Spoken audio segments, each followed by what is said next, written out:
Hi, Dylan from Inflation Support Services here, and welcome to this chat on is your healing modality your way of life? And it's something to consider upon one's healing journey when we engage with a particular healing modality.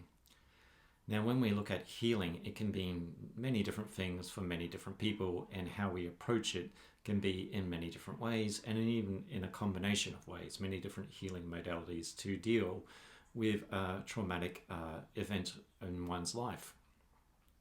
This can be through actual formal therapy, talk therapy, trauma-informed therapy.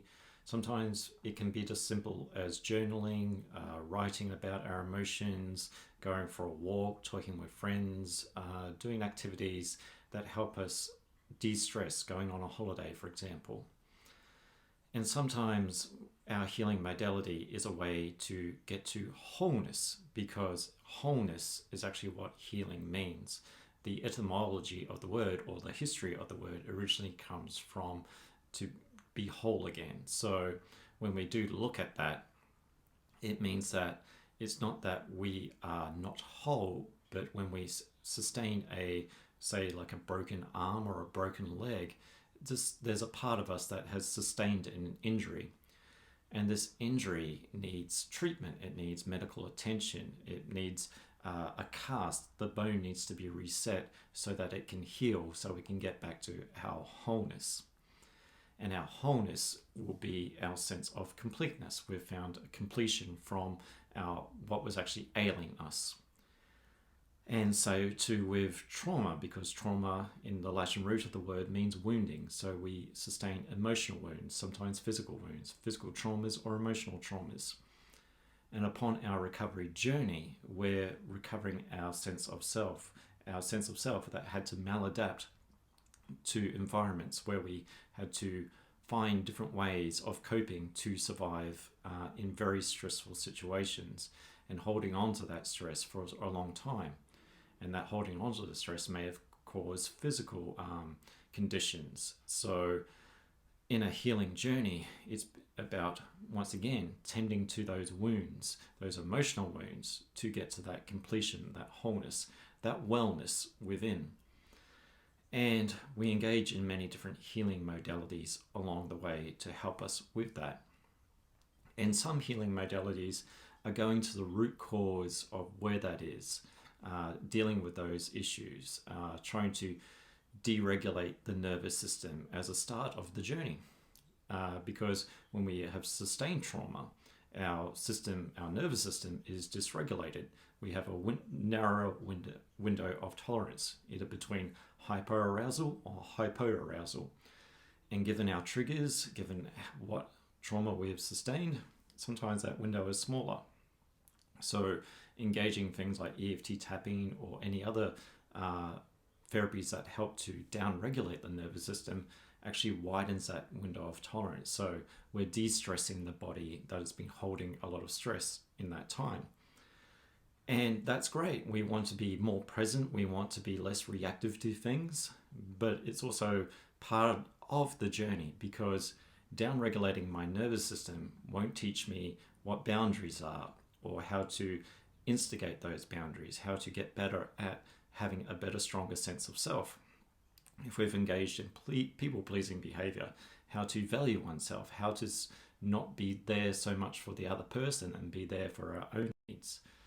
If we've sustained a lot of narcissistic abuse, for example, finding ways to know that that blame, that shame, that guilt that we've had to carry for so long, knowing that sometimes that's not our fault, and that's how we've had to actually survive in a situation where our world gets turned upside down all the time.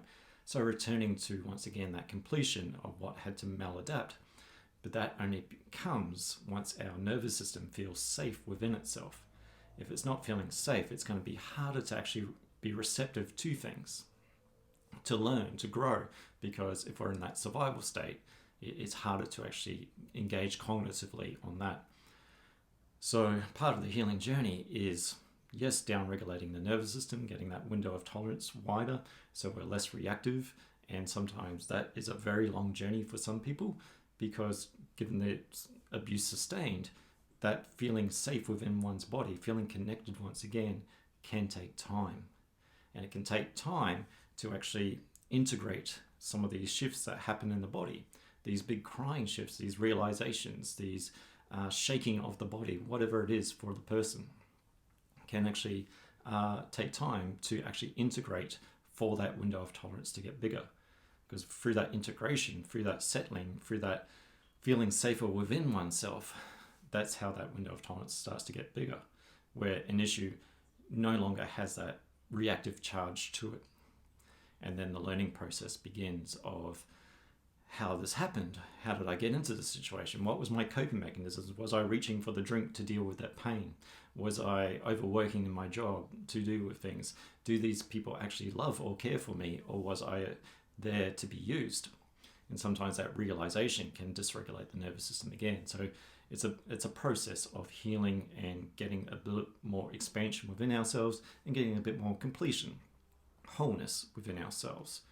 Therapies can be a way of life in that time, but it's also something to be mindful of, is that is our therapy our way of life, or is our therapy a way to a better life, to get better within ourselves?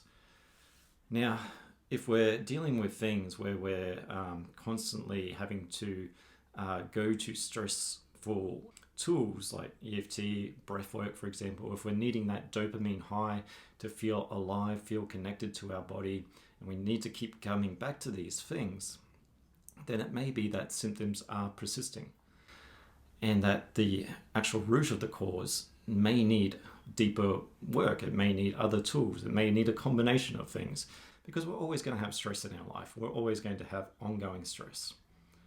And similar to brushing your teeth every day, we can have tapping every day or breath work or whatever it is for you to help manage that stress of the day.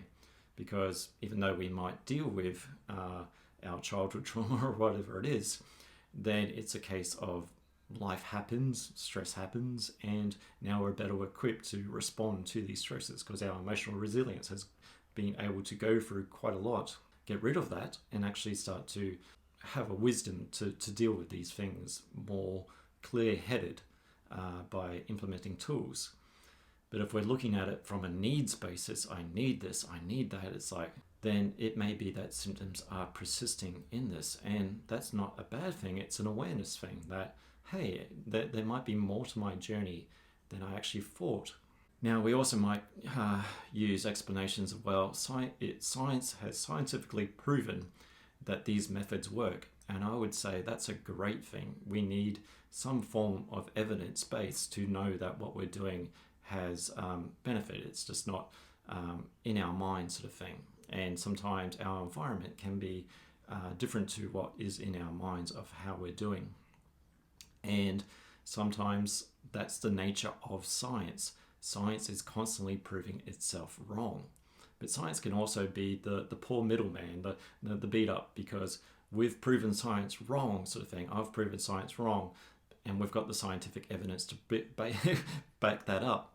So science, once again, by its nature, has scientific discovery. We have geologists, we have psychologists, we have astrologists, we have all sorts of ologists that are constantly looking at theories that even they have disproven that within their own field. Science by its very nature is constantly proving something wrong. But with a diet plan, the diet plan isn't going to fix everyone, similar to 7 steps to becoming a millionaire. It's always going to be how that's applicable to you. So if you're doing something that's on a daily basis, where we're constantly going to that trauma, if you've sustained a cut on your arm, you don't want to keep picking at the wound. You need to let it heal. And similar with an emotional wound, if we keep addressing something, going back into it, being told that we need to go back into it, then that integration, once again, is what makes that window of tolerance a bit wider to settle that nerves. Think of it as like a Coke can sort of thing. If you keep shaking up the Coke can and peel off the lid, then you're going to have a mess. You're going to have an emotional overwhelm on your hands. So the nervous system needs time to actually integrate. So what is the disciplined best course of action? Your diet plan for the day, your trauma reaction sometimes needs your body to heal it needs to rest, it needs to integrate. So even if the science is saying that's great, does that science apply to you once you've had a big emotional release? And that rest can be a collapsing sleep, or it could be similar to what I said before, going for a walk, doing things, talking to people, doing things that aren't actually the therapy. Sometimes when we do make changes in our life, significant changes or even small changes, that has a ripple effect throughout all of our life. So what is the tip of the iceberg is sometimes something a lot deeper, those three goals. So sometimes even returning to what we were maladapting to, returning to ourselves, means that the lifestyle that was supporting us may have been the lifestyle that was actually we were maladapting to. So there's sometimes a ripple effect of change throughout our life when we start to go on a healing journey, returning to our authentic self, being the person that we were supposed to be and not the person that we were told to be. And sometimes even the healing modality that we're doing, the practitioner or whoever it is needs to let the process happen of itself, and sometimes needs to get out of the way of the process and not tell the person or have the healing modality itself be that guiding principle of who they should be in their life. It's the lifestyle of their choice, who they want to be.